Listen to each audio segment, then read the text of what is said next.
porque a veces nos equivocamos y podemos tomar una muestra venosa y en este caso la muestra tiene que ser arterial.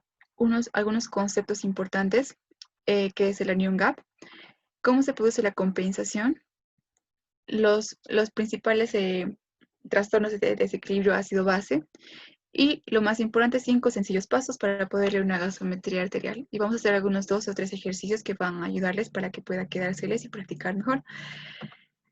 Entonces hablamos de la introducción.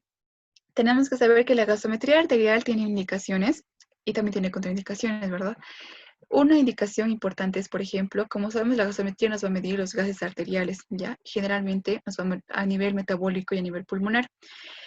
Y está indicado en pacientes que son críticos, que queremos saber su estado hemodinámico de una forma rápida. En pacientes estables, pero que tienen enfermedades pulmonares crónicas, que tal vez pueden haberse descompensado, o pacientes que han sufrido intervenciones. Sabemos que las cirugías nos hacen muy propensos a cambios bruscos a nivel del organismo y que podemos verlo, el nivel de oxigenación, de dióxido de carbono, el pH a nivel de una intervención o cómo está el paciente mejorando. Y también en pacientes que están consumiendo algunos fármacos que también nos pueden alterar este medio. Las contraindicaciones pueden ser, por ejemplo, vamos a hablar de la prueba de Allen. Cuando la prueba de Allen es negativa, les voy a explicar en qué consiste más adelante en la siguiente slide. Cuando hay una ausencia de circulación, quiere decir que es negativo, ¿ya? Entonces vamos a hablar con calma de esto. Cuando hay un proceso infeccioso en el lugar que queremos punzar, ¿ya? Cuando hay una ausencia de pulso en la zona donde queremos sacar la muestra, no podemos sacar donde no hay una buena circulación. Una fístula arteriovenosa, ¿por qué? Porque si damos una fístula podemos provocar un sangrado masivo, ¿ya? Como por ejemplo, con pacientes que tienen tratamiento con hemodiálisis que tienen sus catéteres, entonces no podemos colocar ahí o tomar ahí la muestra. Y en el sitio en que vamos a punzar, pues, bueno, también en pacientes que pueden sufrir una cardiopatía, una coagulopatía, perdón, o que están presentando con medicación y están anticoagulados. ¿Por qué?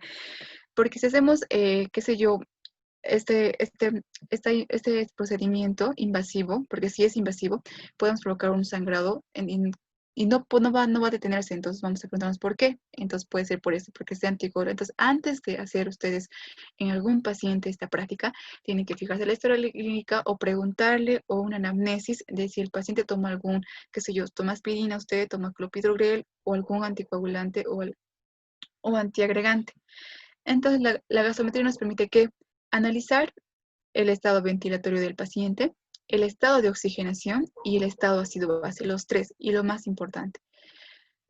Vamos a ver ahora cómo los 10 pasos para poder tomar una gasometría arterial. Aquí es algo más práctico y espero que les sirva en el momento en que ustedes tengan que estar con el paciente. La técnica.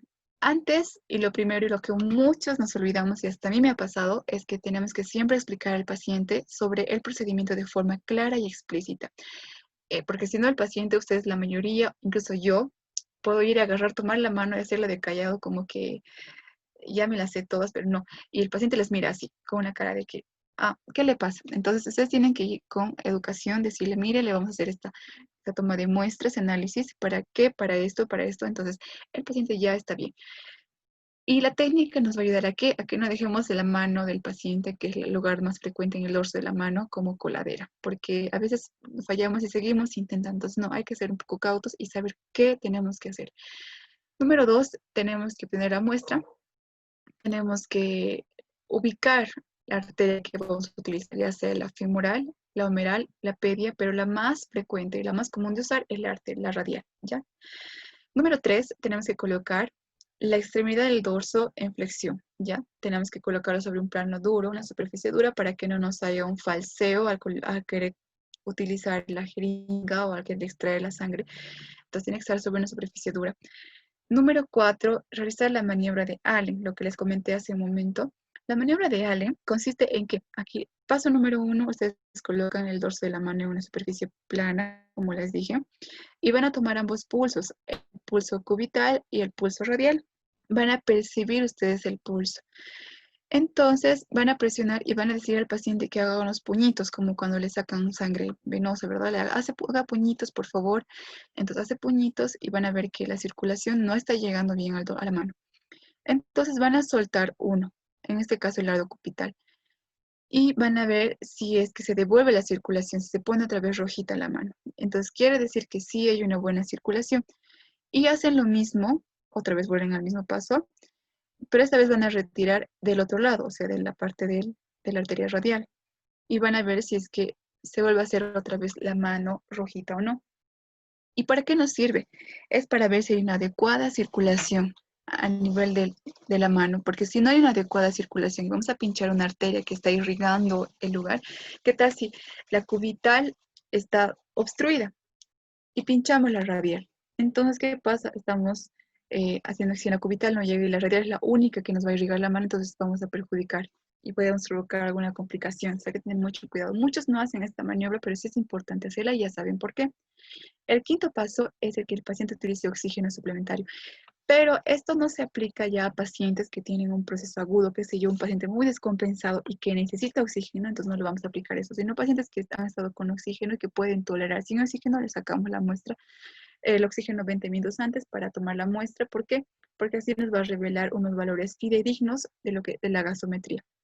Entonces vamos a ir al sexto paso, la técnica. Entonces, las jeringas tienen que ser siempre preparinizadas o hay unas jeringas especiales para gasometría. O en todo caso pueden usar una jeringa normal y la van a diluir. La dilución tiene que ser 1 en 1000. En algunos casos agarran la jeringa, solo la empapan un poquitito y la van bañando todo el tubito para que quede parinizada. El séptimo paso es localizar el sitio de punción. De eso ya hemos hablado. Tienen que palpar bien otra vez, hacer la respectiva antisepsia del lugar sitio de punción.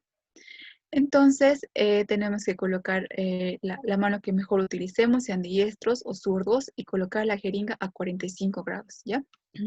Para que con mayor precisión. Y como el lapicito tienen que agarrar la jeringa. Y en sentido rostral, o sea, contrario al flujo sanguíneo. Y para finalizar el procedimiento, tenemos que retirar la jeringa y vamos a comprimir con una gasa el sitio de la punción para evitar que haya una hemorragia. Y luego la muestra tenemos que mezclarla y luego tenemos que mezclarla para homogeneizar con la heparina, con el anticoagulante y recién llevarla al laboratorio. Y la muestra, una vez que hemos llevado, va a ser procesada en este equipo que se llama gasómetro. Entonces, este equipo, que está en la mayoría de los laboratorios, lo saca en unos 10 a 15 minutos y tiene que tener una muestra de 1.5 más o menos ml como mínimo para que se pueda procesar. ¿Y qué pasa si yo le llevé mi muestrita, saqué perfectamente mi gasometría y me dieron esto, esta hojita de papel con un montón de numeritos y no entiendo para nada? Y ahora sí, tienen que poner mucha atención desde aquí porque se distraen un poquito y ya no van a poder captar bien el resto no van a poder agarrar el hilo ni de la ponencia ni del tema. Entonces, vamos a ver algunos conceptos importantes. ¿Qué es el pH? El P, que es potencial, y la H, potencial de hidrógeno, ¿ya? El valor normal y lo que es compatible compatible para nosotros, para que todo esté súper bien en nuestro organismo, es 7.35 a 7.45. Valores incompatibles con la vida van a ser menor a 5 y mayor a 10. Entonces tienen que tener mucho cuidado. Es muy importante el pH.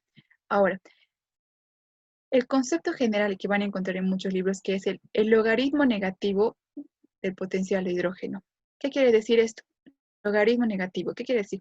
Que si el pH está bajo, digamos que está bajo, 7.35, quiere decir que los hidrógenos van a estar inversos a esto. Si el pH está bajo, los hidrógenos van a estar altos. Por eso cuando un pH está bajo es ácido y los hidrógenos están aumentados. Sin embargo, si es 7.45, el pH está elevado. Entonces, el pH elevado, los hidrógenos van a estar inversamente disminuidos y es un álcali. A eso se refiere. Ahora vamos a ver la presión de oxígeno.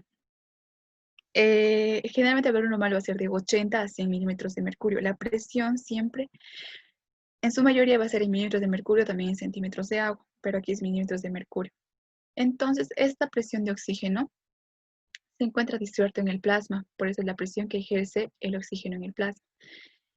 Sus valores van a ir disminuyendo con la edad. Ese sí disminuye con la edad, ¿ya? Y cuando ya son mayores, o sea, ya van llegando a la edad adulta y a la vejez, este valor se encuentra un poco más disminuido. Por eso tenemos que tomar parámetros. Entonces, la FiO2, que es uno de los valores, bueno, la presión de oxígeno, nos va a dar valores, o sea, parámetros, se van a valorar con la FiO2 y con la presión de dióxido de carbono, ¿ya? Ahora, ¿qué pasa cuando hay un valor aumentado? Se le conoce como hiperoxemia. Y cuando hay un valor disminuido como insuficiencia respiratoria. Y se clasifica de acuerdo a este valor de leve, moderada, grave. La leve es de 71,80, moderada de 61,70 y menor a 60 ya se considera grave. Así que hay que tener mucho cuidado, ojo con esto. Entonces, ahora vamos a hablar de la presión de dióxido de carbono. El valor normal es de 35-45 milímetros de mercurio. Recuerden que es la presión que ejerce el dióxido de carbono en el plasma. Ahora, sus valores, a diferencia del de oxígeno, se mantienen con la edad. No importa si eres niño, adulto, viejito, eso se mantiene, ¿ya? Informa la idoneidad, o sea, que es un valor idóneo para calcular la ventilación pulmonar, porque se acuerden que eso se elimina constantemente a través de los pulmones. Un valor aumentado nos da una hipercapnia y que requiere que haya una hipoventilación. ¿Qué quiere decir?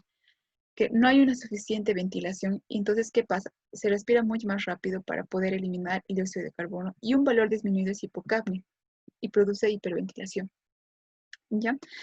Como hay un acúmulo excesivo de dióxido de, bueno, hay una disminución de dióxido de carbono, entonces vamos a producir una hiperventilación. Entonces, a eso se refiere. Vamos a hablar ahora sobre el índice de PAFI. Vamos a ver que en la gasometría van a encontrar PAFI. ¿Qué significa esto, PAFI? Bueno, se pueden preguntar. Es la presión arterial de refracción inspirada de oxígeno. Lo normal es que sea 21% y es la relación que existe entre la presión de oxígeno y el FiO2, ¿ya? El FiO2, perdón, es el que es 21% aire ambiental, ¿ya? Y la presión de oxígeno que ya conocemos que es de 80 a 100. Es la relación que existe entre ambos, nos ha resultado el PAFI. El PAFI tiene que ser sí o sí mayor a 300 el valor normal. Si vamos a encontrar menor a 300, vamos a poder pensar en una lesión pulmonar aguda. Pero si es menor a 200, un síndrome de distrés respiratorio agudo. Es uno de los más empleados para poder evaluar el nivel de oxigenación. Y es importante por eso conocerlo, para que tengan en cuenta qué significa y para qué sirve. Ahora vamos a hablar que algunos conceptos y del Lernium Gap. Tenemos que hablar que hay trastornos puros, que solamente hay un trastorno, por ejemplo, una acidosis es un trastorno puro y un trastorno mixto, que es más de un trastorno. Una acidosis metabólica es un trastorno puro, pero una acidosis metabólica más una alcalosis, que se respiratoria, es un trastorno mixto. Y esto va a modificar el pH fisiológico. Ahora, la respuesta compensatoria. Si ya tenemos un trastorno puro, ese trastorno no se va a quedar así. El organismo va a querer compensar de alguna forma ese trastorno. Entonces, ¿qué pasa?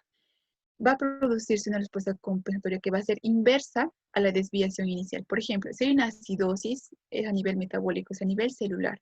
Entonces, a nivel celular se va a querer compensar con una compensación a nivel respiratorio. Por eso es que si hay una acidosis metabólica, la compensación va a ser hiperventilar para eliminar dióxido de carbono. Aquí vamos a poner una pausa. El dióxido de carbono se toma en cuenta como un ácido, ¿ya? ¿Por qué? Porque el dióxido de carbono más el agua con una enzima que es la anhidrasa carbónica se van a disociar en dos formas, en hidrógeno, que es un hidrógeno que es un ácido, y el bicarbonato. Entonces, de esa forma, el dióxido de carbono se toma en cuenta como si fuera un ácido, o sea que tienen que pensar, dióxido de carbono es igual a ácido, es ácido. Entonces, si hay una acidosis, no se va a compensar aumentando más ácidos, sino va a querer eliminar estos ácidos a través de la respiración, aumentando la frecuencia respiratoria. Ahora, el anión K. Sabemos que en nuestro medio tenemos sodio, cloro, potasio, ¿verdad? Y el sodio es el que mayor predomina a nivel extracelular. Y los demás electrolitos son en menor cantidad. El anión GAP va a medir ese restante de electrolitos que puede existir, que son ¿cuáles? Los no medibles, que van a ser los fosfatos, los sulfatos, proteínas y ácidos orgánicos, perdón. Entonces, y esta nos ayuda mucho en la acidosis metabólica y el valor normal va a ser de 10 más menos 2 equivalentes por litro. Entonces, el anión GAP nos mide aquellos aniones que no pueden ser medidos, ¿ya? Y va a ser igual a esta fórmula, que va a ser sodio más potasio menos cloro más bicarbonato. Tenemos que restar los positivos, los cationes, con los aniones que son los negativos. Y eso nos da como resultado el anión GAP. Y les voy a explicar enseguida cómo es que se produce esta fórmula. Ahora, acá tenemos la fórmula del anión GAP, ¿ya? Todo está con los colores amarillo, celeste y rojo, todo representado por colores. Ahora, el amarillo es el sodio. Ese es el anión GAP. El sodio es el mayor, el que predomina de los electrolitos y es positivo. Y los negativos tenemos el cloro, el bicarbonato y el restante de iones que no se pueden medir, aniones, es el anión GAP. Que les dijeran fosfatos, las proteínas y aquello que puede estar ocupando. Ahora, ¿qué pasa? El sodio va a ser igual, tiene que estar en igual proporción, o sea, lo positivo tiene que estar en igual proporción que el negativo, tiene que ser igual, si este sodio es positivo y el cloro, el bicarbonato y el anión GAP tienen que ser una misma proporción para que haya un equilibrio. Entonces, de esa fórmula, que el sodio tiene que ser igual, los iones positivos a los negativos, tiene que haber un balance, sacamos el anión GAP. El anión GAP lo mudamos y el sodio pasa con signo negativo y se resta con los demás. O sea, el sodio menos el cloro más bicarbonato llega a ser el anión GAP. Ahora, ¿para qué nos sirve esto? Esto nos sirve especialmente para diferenciar la etiología de las acidosis metabólicas, exclusivamente para eso. Entonces, ¿qué pasa? Acá tenemos, por ejemplo, un sodio, ¿verdad? El sodio, ya que el cloro sí mantiene, pero se dan cuenta que el bicarbonato ha disminuido, porque hay un nuevo ácido que está ocupando y que es el anión GAP, un nuevo ácido. Entonces acá tenemos que ver que el anión GAP está elevado. Entonces se considera una solución que va a ser anión GAP elevado con cloro normal. Anión GAP elevado normoclorémicas. Ya, anión GAP elevado normoclorémicas. Ahora, acá tenemos que el anión GAP se ha mantenido, el bicarbonato, pero ha disminuido. Bueno, está mantenido igual, pero el cloro ha aumentado. ¿Qué pasa esto? Hay un nuevo compuesto que ha arrastrado el bicarbonato consigo, ¿ya? Y ha hecho que el cloro aparezca más disuelto en un medio y aparece en mayor cantidad de cloro. Entonces, acá tenemos que el anión GAP está normal y el cloro está aumentado. Entonces, aquí se llama una acidosis metabólica con anión GAP normal, o también llamada hiperclorémica. De aquí viene. Y la etiología, ¿por qué?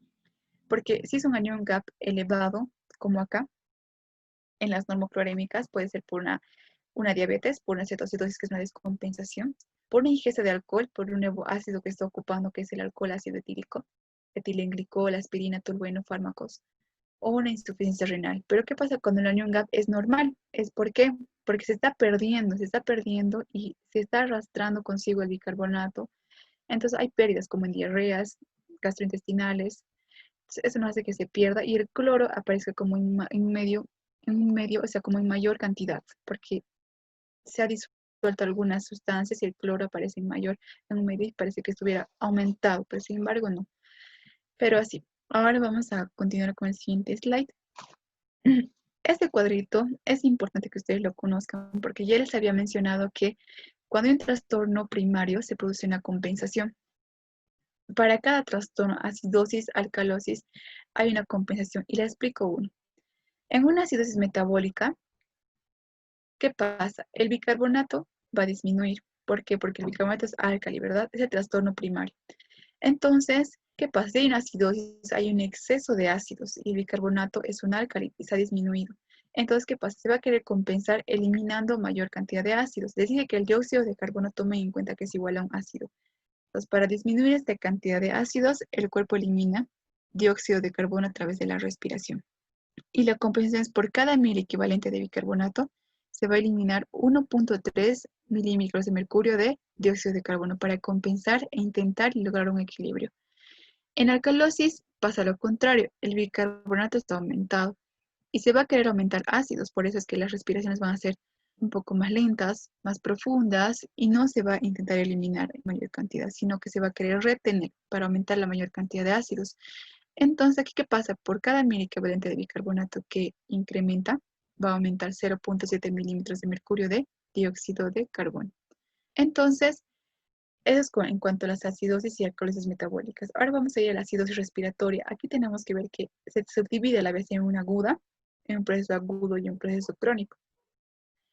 En el proceso agudo de la acidosis respiratoria, por cada dióxido de carbono que se va a incrementar, ya sea porque hay un problema para dificultad respiratoria, qué sé yo, no se puede eliminar, tiene que aumentarse, compensándose con aumentando bicarbonato. Les dije que era lo contrario. Si hay un problema a nivel pulmonar, se va a compensar con un se va a compensar a nivel metabólico. Entonces, por cada milímetro de mercurio de dióxido de carbono que va a aumentar 0.1 milicaventas de bicarbonato para intentar compensar. Y en la crónica va a ser 0.4.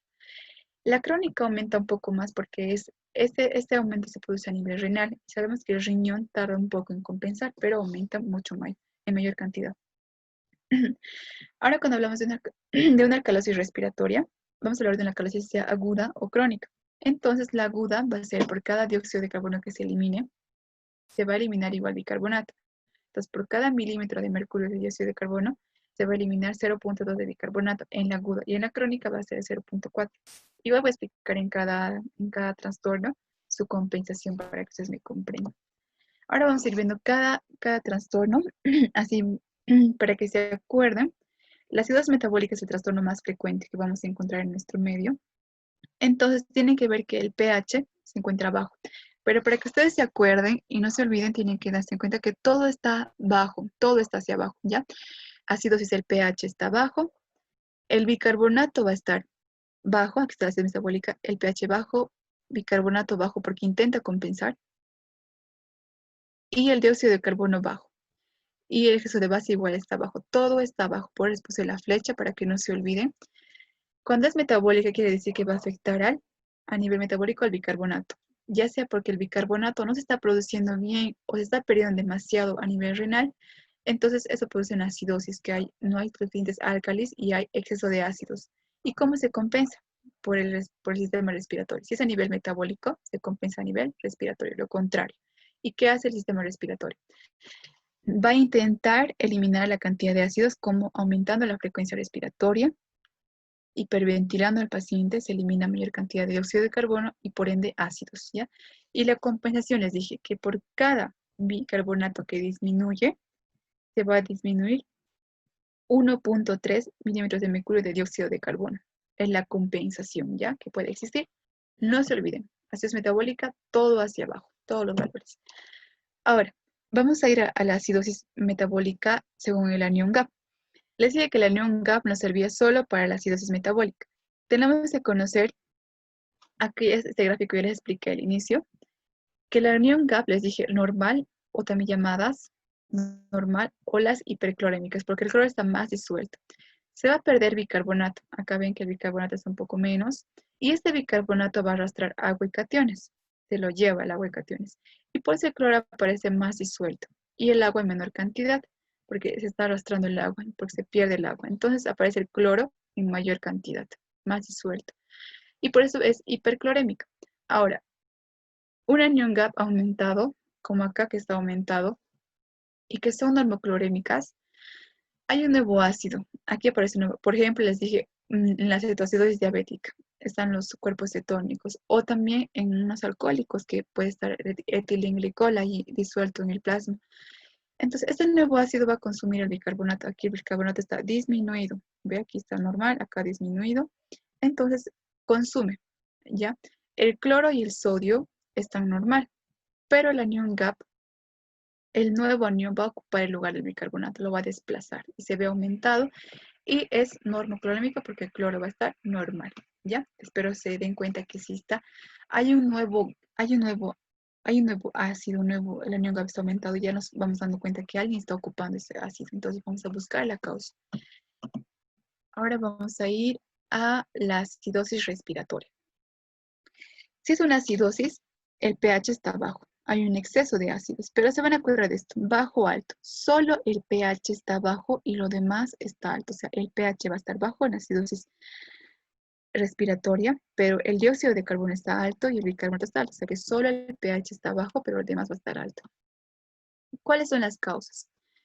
Por ejemplo, hay una obstrucción de las vías respiratorias, una expansión insuficiente del pulmón o que el diafragma esté fallando y no hay una buena respiración. ¿Y qué pasa? No se puede eliminar el dióxido de carbono. ¿Y esto qué produce? Que se retenga ese dióxido de carbono. ¿Y qué les dije? Que el dióxido de carbono era igual a un ácido. Entonces retiene y hace que provoque una acidosis, pero de tipo respiratorio. ¿Ya? ¿Y cómo se compensa? Si es respiratorio se va a compensar a nivel metabólico. Sé que a nivel renal. ¿Qué pasa? Vamos a querer que el riñón va a querer formar mayor cantidad de bicarbonato para poder compensar esto. Pero es una compensación que tarda un poco más a largo plazo, ¿ya? Y puede ser aguda. Entonces la compensación aguda es que por cada dióxido de carbono que va a aumentar 0.1 miliequivalentes de bicarbonato. Si es aguda. Pero si es crónica, tiene más tiempito el riñón para poder aumentar y va a aumentar por cada dióxido de carbono, va a aumentar 0.4 miliequivalentes de bicarbonato. Entonces es lo que tenemos que ver. Ahora nos vamos a ir a los trastornos que van a ser de tipo alcalosis. Las alcalosis tenemos que ver que el pH siempre está hacia arriba, todo alto. Y la metabólica es todo alto, para que se acuerden siempre. La metabólica, bicarbonato alto, pH alto, dióxido de carbono alto, ácidos de base aumentados. Entonces, es un aumento, si es metabólico, de producción de el bicarbonato. Ya, el bicarbonato está en aumento de producción, entonces puede que una compensación va a ser de nivel respiratorio.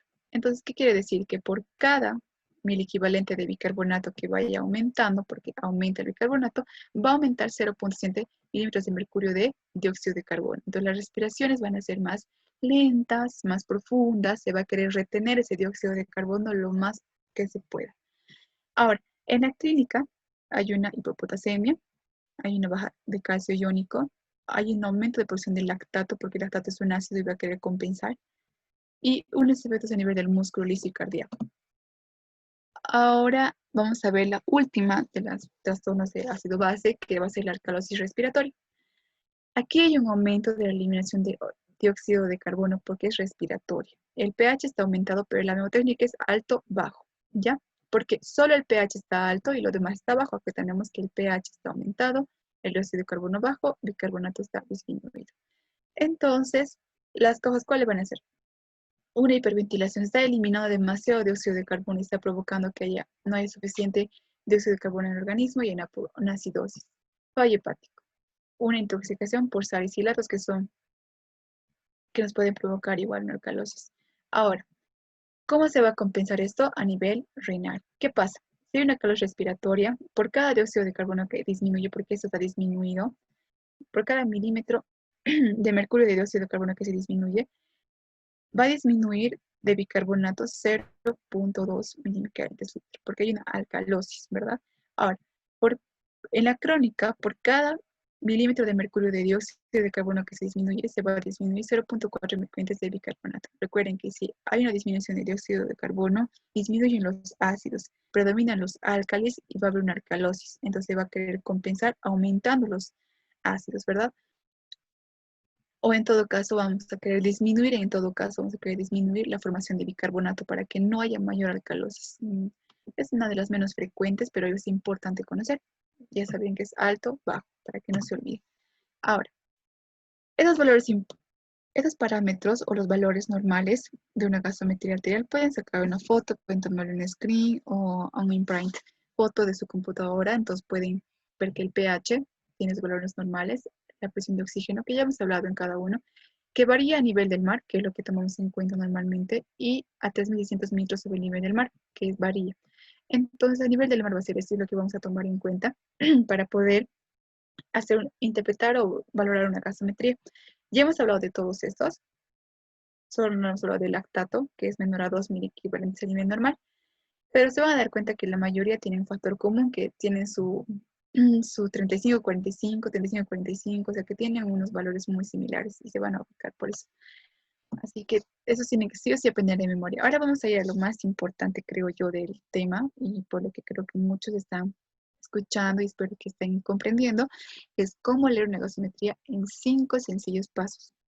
Ahora tenemos nuestro papelito de gasometría y sé que ahora vamos a leer lo más importante.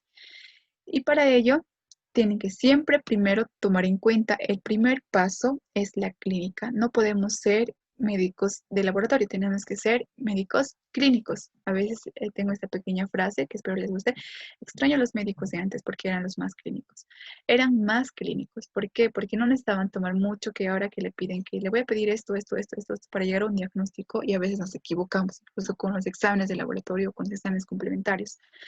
Por eso es que antes los médicos no se equivocaban tanto, se basaban más en la clínica y no hay que perder eso. Más bien hay que intentar rescatarlo y seguir con esa tradición de muchos médicos que ahora hacen más de clínicos que de pedir exámenes, ¿no? Pero en ciertas situaciones sí tenemos que pedir exámenes, como ya les expliqué. En el caso de la gasometría tiene sus indicaciones. Ahora, por ejemplo, si tenemos un paciente que puede cursar con una acidosis, no sabemos que tiene una acidosis, pero podemos preguntarle, disculpe, si a sus familiares o a él, si es que tal vez está consciente, si es que tiene una patología de base, eso nos ayuda mucho la anamnesis. Digamos, tengo diabetes. Entonces podemos ver que tiene que controlarse bien porque puede complicar a una acidosis, a una citoacidosis, ¿verdad? Si tiene un problema renal, ¿qué tal si el paciente tuvo una diarrea intensa? Tengo diarrea de hace aproximadamente 3, 4 días, doctora, que no me cede, entonces, ya, entonces algo peligroso crónico porque está perdiendo electrolitos. Antecedentes de cirugías, ya sea o que tenga una acidosis, o sean problemas genéticos, acidosis tubulares, que tenga problemas respiratorios crónicos como EPOC, que tenga problemas como asma, el paciente ya lo sabe, problemas cardíacos, que el paciente tenga vómitos intensos de larga evolución, igual nos da a entender que está perdiendo demasiados hidrógenos, demasiados ácidos, puede llegarnos a producir una alcalosis o que está hiperventilando. Ahora, eso es muy importante la anamnesis y valorar al paciente si está deshidratado, que puede tener, relacionar siempre los antecedentes con la clínica y lo que estamos viendo. Ya es lo más importante que tienen que valorar. Ahora luego nos vamos a ir al paso 2, 3, 4 y 5. Y nos vamos a aprender esta misma técnica que nos va a ayudar mucho. Me ha ayudado a mí y espero que les ayude a ustedes, que es la vaca vaca. La vaca vaca nos va a ayudar a valorar 1, ya les dije la clínica, pero aquí 2, el pH. La A, de qué se debe, la C, de la compensación y la 5 del union gap, que es lo último. Y vamos a ver cada uno. Vamos a ver que tenemos que ver el pH, ya les dije el pH, la A, de a qué se debe, C, de compensación y A, el union gap. Acá tenemos unos 3 ejercicios y si tienen un lápiz, un bolígrafo, un papel para que puedan anotar un cuaderno de apuntitos, sería ideal. Tenemos que saber aquí la tabla que les puse al inicio, el slide, que era la compensación que se produce, la reacción esperada a cada pérdida o cada aumento. Y los valores normales que tenemos que saber. Los valores normales de todo, pH, dióxido de carbono, todo que nos va a ayudar mucho. Ahora, acá tenemos una gasometría real y lo que pasa que los valores para que ustedes lo puedan ver mejor. Tenemos un pH de 6.9. Este pH les dice que el valor normal es ¿cuánto? 7.35 a 7.45. Entonces, aquí está disminuido. Entonces, hablamos de un pH que está ácido, una acidosis. Luego nos vamos a fijar en la presión de dióxido de carbono para ver la A. ¿A qué se debe? ¿Es respiratoria? ¿Es metabólica? Entonces, tenemos que ver a qué. Nos fijamos, el bicarbonato está a 6.6. El bicarbonato es el valor normal de 22 a 26, está recontra disminuido, todo bajo. Y el dióxido de carbono está a 25.4, igual está disminuido, 35 a 45. Ahora, ¿qué pasa entonces aquí? El pH está bajo, dióxido de carbono bajo, oxígeno bajo, porque está igual, y el bicarbonato bajo. Todo está bajo. Les dije que era típico de una acidosis metabólica. Ahora tenemos que ver la C, si está compensada o no. Entonces, ¿tienen disponibilidad de calculadora? Le voy a pedir que saque su calculadora. Entonces, vamos a poder ver que, les dije que si es una acidosis metabólica, ¿qué está fallando acá? El bicarbonato. El bicarbonato está disminuido. Entonces, por cada bicarbonato que disminuye, tendría que disminuir 1.3 milímetros de mercurio de dióxido de carbono. Entonces, vamos a ver que el bicarbonato es 6.6, digamos que es 7. Y lo normal es 22. ¿Cuánto ha disminuido? Vamos a restar 7 menos 22, que sería 15. Ha disminuido 15. Entonces, ¿cuánto debería disminuir de dióxido de carbono? Si es 1. Entonces, esos 15 lo multiplicamos por 1.3. Debería disminuir 12.9. ¿Y ese dióxido de carbono cuánto ha disminuido? Acá tenemos que es 35, 45. Más o menos 10. Entonces, está cerca. Quiere decir que está compensando, ¿ya? Está compensando. ¿Por qué? Tanto el bicarbonato como el dióxido de carbono igual ha intentado disminuir para compensar. Ahora, para ver el anion gap tenemos que ver, a veces algunas gasometrías nos van a dar el anion gap directamente. En este caso nos dio el anion gap que es 27.7. Y lo normal es que decir que era 10 más menos 2, ¿verdad? ¿Y qué pasa? ¿Cómo calculamos el anion gap? Tenemos que restar el sodio, que en este caso el sodio, acá vamos a ver el sodio, que está acá está 136. Pueden sacar de su calculadora. Entonces aquí colocamos, vamos a reemplazar 136 menos el cloro y menos el bicarbonato. El cloro está 111 y el bicarbonato 6.6, que sería 117.6 menos 117.6. El anión GAP nos saldría 18.4, que estaría cerca nomás. Debe ser un valor corregido este, pero así nos saldría con los cálculos de la fórmula. Entonces el anión GAP está elevado, entonces quiere decir que es normoclorémica. Y si es normoclorémica, quiere decir que hay un ácido que está ahí aumentándose, que puede ser por una diabetes, una acidosis metabólica por una diabetes, una intoxicación alcohólica, y ahí nos da la causa, podemos ya ir descarte, ¿no? Vamos a ir a un segundo ejemplo, que esta es, por ejemplo, que tenemos otra gasometría, que les den cuenta que tenemos que ver siempre la compensación y los parámetros normales. Tenemos un pH 6.88, similar al anterior, está disminuido, entonces sería una acidosis. El dióxido de carbono 65.2 está aumentado, ¿verdad? Está aumentado. Y el oxígeno 28 está disminuido, recontra disminuido porque es de 80 a 100. El bicarbonato 7.5 igual está disminuido. El anión GAP 21.8, clorcito 7. Ahora vamos a ver. Decía que era un pH ácido. Ahora, ¿a qué se debe? Metabólica, respiratoria. ¿Cómo sabemos que es? Entonces vamos a fijarnos el bicarbonato. El bicarbonato está disminuido. Entonces es una acidosis metabólica porque no hay bicarbonato. Pero el dióxido de carbono está aumentado. ¿Qué quiere decir? Que no hay una compensación, no se está disminuyendo el ácido. Entonces, ¿qué pasa? Es una descompensada. Cuando vean unos valores que vayan fuera de lo normal al extremo, o sea, demasiado aumentados o demasiado disminuidos, tienen que pensar que puede ser que está descompensado, uno, o dos, que es un trastorno mixto. Ahora, nos fijamos el anión GAP, está 21.8 y les dije que era 10 más menos está aumentado. Entonces va a ser, si está elevado va a ser normoclorémica, porque si está un anión GAP normal, va a ser hiperclorémica. Ahora vamos a ir a un ejercicio que es tipo pregunta, tipo test. Entonces vamos a ver que un paciente con antecedente de trastorno de ansiedad presenta. Si es ansiedad, ¿qué pasa cuando hay ansiedad? Están respirando rápido, tienen una hiperventilación, eliminan dióxido de carbono en mayor cantidad. El pH 7.6, que está fuera del valor normal, sí, y que está aumentado. La presión de ese carbono está a 18 milímetros de mercurio, ¿verdad? Esto quiere decir que está 18 milímetros de mercurio, ¿está aumentado o disminuido? Está disminuido. Y el bicarbonato está 20, que sería igual disminuido. Se dan cuenta que solo este está aumentado y lo demás está bajo, alto, bajo. Entonces se van a ver que puede ser una alcalosis tipo respiratoria, ¿verdad? Pero vamos a diferenciar ahora. Vamos a ver que tenemos 5 opciones. Esta es la última diapositiva que voy a presentar, así que yo creo que si quieren participar y quieren poner la opción en el chat, lo pueden hacer. Eh, ¿Qué opción sería la 1, la 2, 3, la 4, 5? Hemos dicho que el pH está alto, se ha descartado la 1 y descartado la 4 y la 5 por descarte y nos quedaríamos con la 2 y la 3. Entonces es una alcalosis y la alcalosis va a ser de tipo, ya les dije, porque solamente ese está alto y el demás está bajo, es una alcalosis respiratoria, tipo aguda, alto, bajo, respiratorio. Porque la alcalosis metabólica es todo alto, todo alto. Ahora, creo que con eso ya hemos concluido el tema. Yo les agradecería mucho.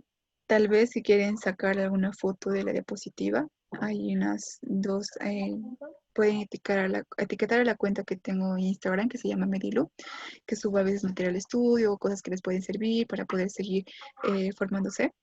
Y creo que eso sería todo. Les agradezco mucho la participación y le dejo a la encargada del curso y si es que va a haber preguntas o algo. Sí, doctora Helen, muchas gracias por su excelente ponencia. Chicos, no sé si alguien tiene dudas, las puede realizar ahora. Vamos a dar 3 minutos a ver para que puedan escribir por el chat si alguien tiene dudas. Lo escribe por el chat, por favor.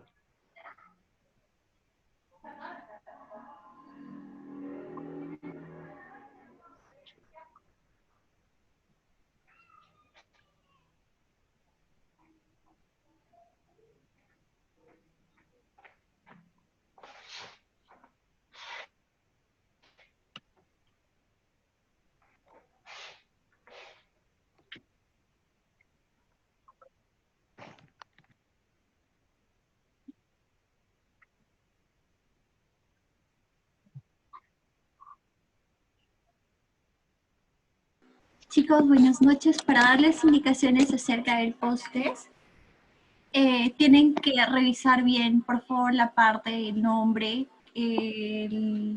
la primera letra siempre con mayúscula para que puedan obtener su certificado y no haya problemas más adelante.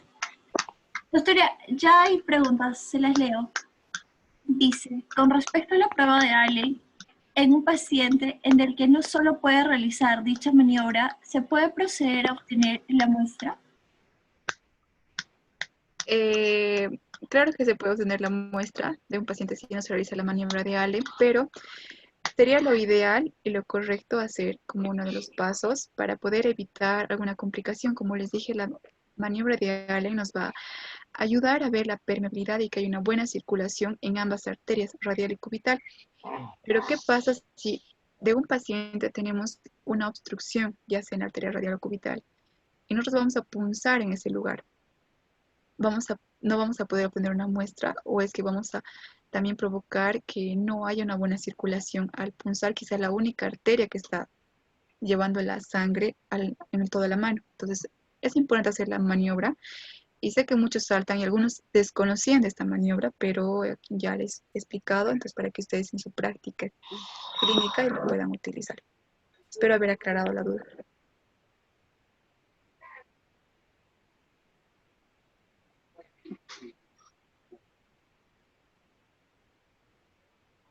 Ya, doctora, tenemos otra pregunta. Nos dicen, ¿el segundo ejercicio no sería un trastorno mixto?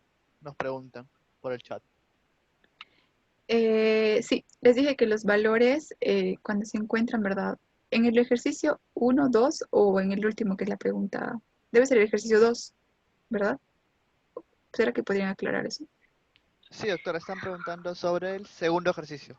Ok, voy a ir al segundo ejercicio para que no quede esa duda.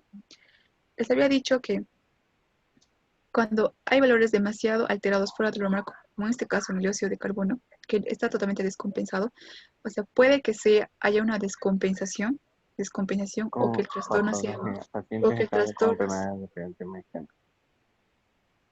o que el trastorno sea mixto, o sea, puede ser cualquiera, o puede ser un descompensado y que el trastorno igual sea mixto. Entonces, es lo que tienen que tener en cuenta, que cuando hay valores que están muy fuera de lo normal, puede ser que sea descompensado, y pues acá para que no confundirles mucho, o puede ser mixto, ¿ya? En este caso sí también podría ser mixto. ¿Y cómo podríamos saber eso? Tendríamos que evaluar más y pedir otros valores como el déficit de base, tendríamos que pedir eso, pero lo que les he explicado hoy es lo básico y lo que tienen que saber sobre gasometría arterial para poder interpretar los trastornos primarios y secundarios para no confundirlos, porque si yo hago un poco más profundo, sé que se podrían confundir más, bueno, pero lo importante es que sepan esto, que si hay desviaciones muy extremas de los valores normales, como en este caso, puede ser una descompensación o puede ser mixto. Espero haber aclarado su duda y tal vez en otra oportunidad poder hablar sobre cómo diferenciar igual, ¿no? Un trastorno, cómo poder diagnosticar un trastorno mixto, ¿ya? Creo que eso sería, espero haber aclarado. Listo, doctora. Mire, tenemos otra pregunta. Nos dice, a ver, Alison tiene una pregunta. Dice, ¿la única diferencia entre la alcalosis, acidosis crónica o aguda es el tiempo de compensación? Entre la alcalosis aguda y crónica, eh, no es la única diferencia, pero la alcalosis respiratoria o la metabólica o Creo que cualquier. se referirá a la metabólica, ¿no? O sea, ¿cuál es la Ya. diferencia entre aguda y crónica? Dice Ah, el ya. tiempo de compensación. No. Cuando hablamos de agudo y crónico, estamos hablando del tiempo de instauración de cualquier patología. Es el tiempo, un agudo es algo que es brusco, que se produce de manera muy rápida y hace que eso se descompense de manera rápida. Entonces el cuerpo no puede muchas veces compensar de manera rápida. Por eso se van a dar cuenta que la compensación es menor en la aguda y mucho mayor en la crónica, porque en la crónica tiene más tiempo para prepararse y compensar. Pero si se refiere a aguda, hablamos de trastornos que van a ser bruscos. Por ejemplo, qué sé yo, un trauma de pulmón, un accidente que ha sufrido, no hay una buena mecánica ventilatoria. Es algo agudo, es algo brusco y nos va a producir eso. A eso se refiere con agudo y crónico. No solo hablamos de la compensación. Pero sí tenemos que hacer énfasis en la diferenciación, que no vamos a compensar no se va a compensar el organismo en un trastorno agudo que igual a un crónico, ¿no? Entonces, para poder diferenciar y para hacer la reacción compensatoria esperada con valores más exactos, ¿no? Y no estar equivocándonos. Espero haber aclarado la duda de la persona que ha hecho la pregunta. Ya, doctora. Marcela nos cuenta, al llevar mi muestra tomada al laboratorio, ¿tengo que poner con cuánto de PAFI está mi paciente? Lo que tienen que, el PAFI no, lo que tienen que poner es el FiO2. Le dije que el PAFI era el resultado de la presión de oxígeno entre el FiO2. El FiO2 es el oxígeno, el oxígeno ambiental, la fracción de oxígeno al ambiente. O perdón, la fracción inspirada de oxígeno, FiO2, ya, para que no se olvide. Entonces, ¿qué pasa? Lo normal del FiO2 que nosotros inspiramos a ambiente es 21%, ¿ok?